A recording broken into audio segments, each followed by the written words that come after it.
So in this lesson, we'll apply stricter validation, as what we currently have is too lenient. So let's go back to the create user DTO and see some ways to improve this. So first, let's suppose that we want the name's length to be in a certain range. We can achieve that with the decorator length. And inside here, we can pass the limits. For example, 2 to 50 characters. Well, if we want email to be an actual email, then it's pretty simple. We just need to use the isEmail decorator. About the phone, we can use isPhoneNumber. And inside here, we can use a region. As I live in Brazil, I will use this code. But if you want to use a code for the United States or any other country, feel free to use it.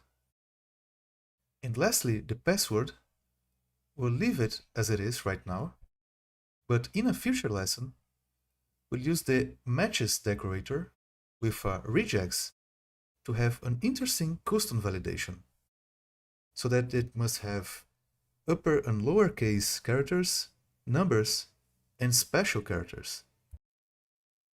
I'll then save the file, and coming back to Insomnia, if I send this request once again, now it complains about the email and the phone number. So I'll return to this previous email and the previous phone number.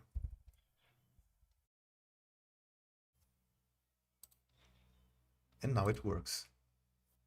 The only problem now is this field that should not exist. We'll learn how to fix this in the next lesson. As a last note, I highly recommend that you eventually check the available decorators in Class Validator.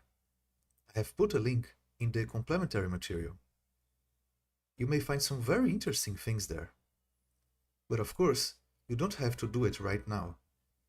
You can do it over time, at your leisure.